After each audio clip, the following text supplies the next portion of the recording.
Hello everyone, welcome to my channel.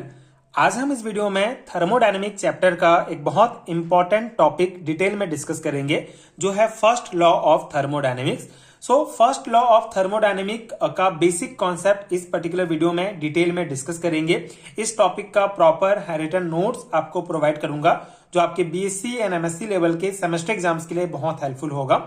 Start करते हैं इसके बेसिक कॉन्सेप्ट से, बेसिक इंट्रोडक्शन से। इसके बाद इसका मैथमेटिकल एक्सप्रेशन डिटेल में समझेंगे। First law of thermodynamic: when the attempt to construct a perpetual motion machine, a machine from which work can be obtained without expenditure of energy, failed. The principle of conservation of energy came into existence. ठीक है, तो basic concept क्या है कि सबसे पहले scientist ने एक परपेचुअल मोशन मशीन बनाने की कोशिश की थी। अब ये परपेचुअल मोशन मशीन क्या होता है? बेसिकली एक ऐसा मशीन है जो बिना एनर्जी खर्च किए काम कर सके और लगातार वर्क देती रहे। लेकिन ऐसी मशीन कभी सक्सेसफुली नहीं बनी। लेकिन इसी दौरान क्या हुआ, इससे एनर्जी के कंजर्वेशन का प्रिंसिपल जो है उसके बारे में पता चला। ठीक है, principle of conservation of energy. अब मतलब बेसिक कॉन्सेप्ट क्या है कि साइंटिस्ट ने सबसे पहले परपेचुअल मोशन मशीन बनाने की कोशिश की, मतलब कि जो बिना एनर्जी के काम कर सके। लेकिन ऐसा कभी बना नहीं ऐसा कोई मशीन। लेकिन इसी दौरान उनको जो है एनर्जी की कंजर्वेशन का प्रिंसिपल पता चला।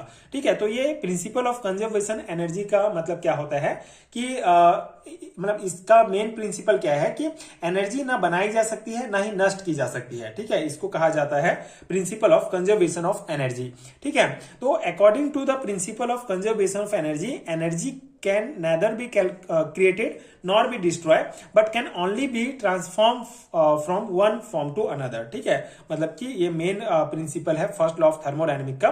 मतलब ये first law of thermodynamic mainly क्या है, हमारा एनर्जी के कंजर्वेशन का प्रिंसिपल ही है। ठीक है, तो एनर्जी के कंजर्वेशन का प्रिंसिपल हमारा क्या कहता है कि एनर्जी जो है ना बनाया जा सकता है ना डिस्ट्रॉय किया जा सकता है, बस एक फॉर्म से दूसरे फॉर्म में जो है ट्रांसफॉर्म किया जा सकता है। ठीक है, तो ये जो प्रिंसिपल है, this principle has been universally accepted as a fundamental law of nature and is titled as the first law of thermodynamic. ठीक है, तो यही जो प्रिंसिपल था, ये जो हमारा लॉ था, ये जो है बेसिकली नेचर का फंडामेंटल लॉ है, जो कि यूनिवर्सली एक्सेप्टेड माना जाता है। ठीक है, ये प्रिंसिपल हर जगह अप्लाई होता है, इसे नेचर का बेसिक रूल कहा जाता है। ठीक है, और इसी को नाम दिया गया था फर्स्ट लॉ ऑफ थर्मोडायनेमिक। ठीक है, मतलब कि फर्स्ट लॉ ऑफ थर्मोडायनेमिक क्या है, हमारा जो एनर्जी का कंजर्वेशन का जो प्रिंसिपल है वही हमारा फर्स्ट लॉ ऑफ थर्मोडायनेमिक उसी को कहा जाता है। ठीक है, जिसका मेन कॉन्सेप्ट है कि एनर्जी ना तो बनाया जा सकता है ना ही डिस्ट्रॉय किया जा सकता है। ठीक है, the first law of thermodynamics can be states in various form. ठीक है, अब थर्मोडायनेमिक का जो फर्स्ट लॉ है वो उसकी कई अलग अलग डेफिनेशंस अलग अलग जो साइंटिस्ट हैं उन्होंने दिया है। तो कई वेरियस फॉर्म में जो है इसको स्टेट किया जा सकता है, बताया जा सकता है। तो उसी को हम एक एक करके यहाँ पे समझेंगे। ठीक है, कि कौन कौन से इसका मतलब इसको डेफिनेशन आप समझ सकते हैं कि किस किस प्रकार से इसको हम बता सकते हैं कि ये हमारा फर्स्ट लॉ ऑफ थर्मोडायनेमिक है। ठीक है, जैसे अगर हम पहला देखें तो in an isolated system energy can neither be created not destroyed but can be transformed from one form to another. ठीक है, अब ये हमारा क्या है, ये बेसिकली ये है आइसोलेटेड सिस्टम में जो है फर्स्ट लॉ ऑफ थर्मोडायनेमिक को समझाया गया है। तो आइसोलेटेड सिस्टम में क्या होता है, एनर्जी क्रिएट या डिस्ट्रॉय नहीं होती है, सिर्फ एक फॉर्म से दूसरे फॉर्म में चेंज होती है। ठीक है, जो सेम हमारा मेन प्रिंसिपल है वही यहाँ पे है हमारा। सेकंड है the total energy of an isolated system remain constant though it may change from one form to another. ठीक है, तो एनर्जी का जो है टाइप बदल सकता है लेकिन टोटल एनर्जी जो है हमेशा सेम रहती है। ठीक है, थर्ड हमारा इसको इस प्रकार स्टेट कर सकते हैं कि it is impossible to construct a perpetual motion machine. It means it is impossible to construct a machine from which work can be obtain without expenditure of energy. ठीक है, मतलब कि परपेचुअल जो मोशन मशीन है वो construct करना impossible है। ठीक है, वो कंस्ट्रक्ट नहीं किया जा सका। इसका मतलब ये है कि ऐसा मशीन जो है हम बना ही नहीं सकते जो कि बिना एनर्जी के खपत के जो है वो काम कर सके। ठीक है, बिना एनर्जी दिए वर्क लेना पॉसिबल ही नहीं है। तो ये हमारा तीन स्टेट्स हैं, तीन प्रकार से हम फर्स्ट लॉ ऑफ थर्मोडायनेमिक को स्टेट कर सकते हैं। ठीक है, बता सकते हैं। अब मेन आता है हमारा मैथमेटिकल एक्सप्रेशंस, मतलब इसको किस प्रकार से हम इसका इक्वेशन निकालते हैं, ठीक है, मैथमेटिकल वे में किस प्रकार इसको हम एक्सप्रेस करते हैं फर्स्ट लॉ ऑफ थर्मोडायनेमिक को। So let a system is given Q heat, this is used in raising the internal energy of the system from E1 to E2 and in doing work W by the system on the surrounding, ठीक है। तो यहाँ पे concept क्या है हमारा कि मान लो कि कोई सिस्टम है, ठीक है, मान लो किसी सिस्टम को हम Q यहाँ पे हीट को रिप्रेजेंट करता है, Q हीट दी गई और ये हीट बेसिकली दो काम करती है, ठीक है। एक तो पहला काम ये है कि सिस्टम का इंटरनल एनर्जी E1 से लेकर E2 तक बढ़ा देती है, ठीक है। अगर हम किसी सिस्टम को Q हीट देते हैं तो ये हीट जो है सिस्टम का जो इंटरनल एनर्जी है E1 से लेकर E2 तक बढ़ा देती है, ठीक है। एंड सिस्टम सराउंडिंग पर वर्क करती है, ठीक है। सेकेंड इसका क्या काम है कि सिस्टम सराउंडिंग जो है उस पर जो है V वर्क करती है, ठीक है। इसलिए हमारा जो इक्वेशन है वो क्या होगा, Q equal to E2 minus E1 plus W, ठीक है। W हमारा वर्क है, E2 माइनस E1 हमारा है इंटरनल एनर्जी, ठीक है। अब ये जो इंटरनल एनर्जी है इसको हम डेल E से डिनोट कर सकते हैं, डेल E से, और ये हमारा डेल E से एंड ये W, और यहाँ पे हमारा हो जाएगा del E equal to Q minus W हो जाएगा, ठीक है। ये Q माइनस W इसको मतलब रीअरेंज करेंगे तो ये हमारा इक्वेशन नंबर फर्स्ट प्राप्त हो जाएगा, ठीक है। मतलब कि ये इक्वेशन फर्स्ट का मतलब क्या होगा हमारा कि ये इक्वेशन बेसिकली हमको ये बताता है कि सिस्टम की जो इंटरनल एनर्जी है, ठीक है, सिस्टम की इंटरनल एनर्जी तब बदलती है जब हीट दी जाती है या वर्क हो रहा होगा, ठीक है। तो ये हमारा जो है पहला इक्वेशन आपको ध्यान रखना है। ये इक्वेशन सिंपली ये हमको बताती है कि जो है सिस्टम की जो इंटरनल एनर्जी है जिसको डेल ई से हम रिप्रेजेंट कर रहे हैं, ये तब बदलती है जब हीट दी जाए या फिर वर्क वहां पे हो रही हो, ठीक है।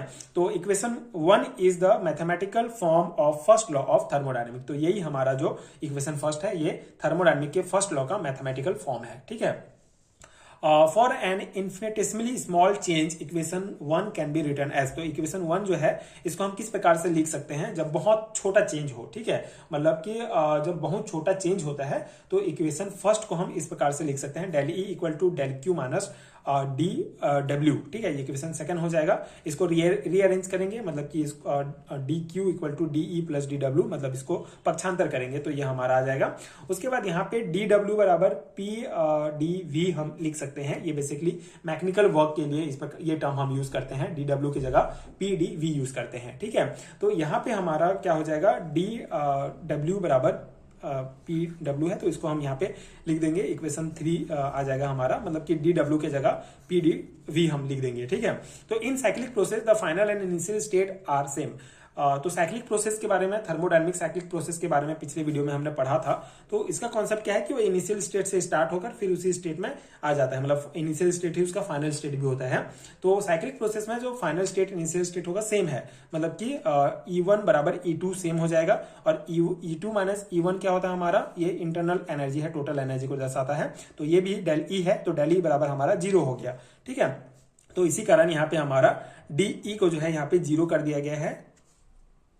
तो इक्वेशन में हमारा क्या बच जाएगा, डी क्यू बराबर पी डी वी बच जाएगा, ठीक है। जहां पे ये हमारा जो पी डी वी है ये मतलब डी डब्ल्यू है। तो इस प्रकार से इसको हम इक्वेशन 4 में लिख सकते हैं, substituting this value in equation first, ठीक है। तो ये जो वैल्यू है बेसिकली इसको हम इक्वेशन 1 में डायरेक्टली सब्स्टिट्यूट करते हैं, तो डेल ई बराबर हमारा 0 हो जाता है। तो ये क्यू बराबर जो है हमारा डब्ल्यू हो जाएगा, और यहाँ पे E1 और E2 जो initial state and final state show करता है ये 0 ही है, डेल ई बराबर 0 है साइक्लिक प्रोसेस में। तो ये हमारा इक्वेशन 4th आ जाएगा, ठीक है, जहां पे हमारा जो Q है, हीट है, वो वर्क के बराबर यहाँ पे शो किया गया है, ठीक है।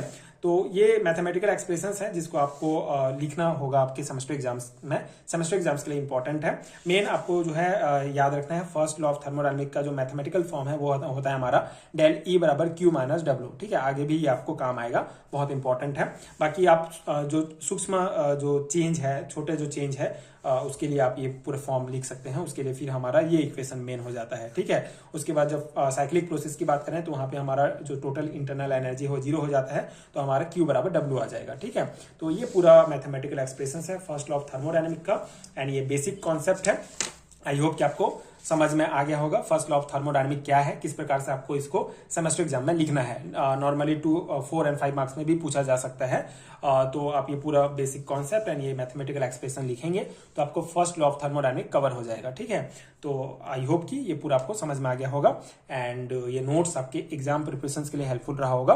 अगर आपको इसी प्रकार के और हैंड रिटन नोट चाहिए पीडीएफ फॉर्म में तो नीचे डिस्क्रिप्शन बॉक्स में आपको पीडीएफ स्टोर का लिंक मिलेगा, आप चेक कर सकते हैं। वहां से आप हैंड रिटन नोट्स डाउनलोड कर सकते हैं जो आपके एग्जाम प्रिपरेशन के लिए बहुत हेल्पफुल होगा।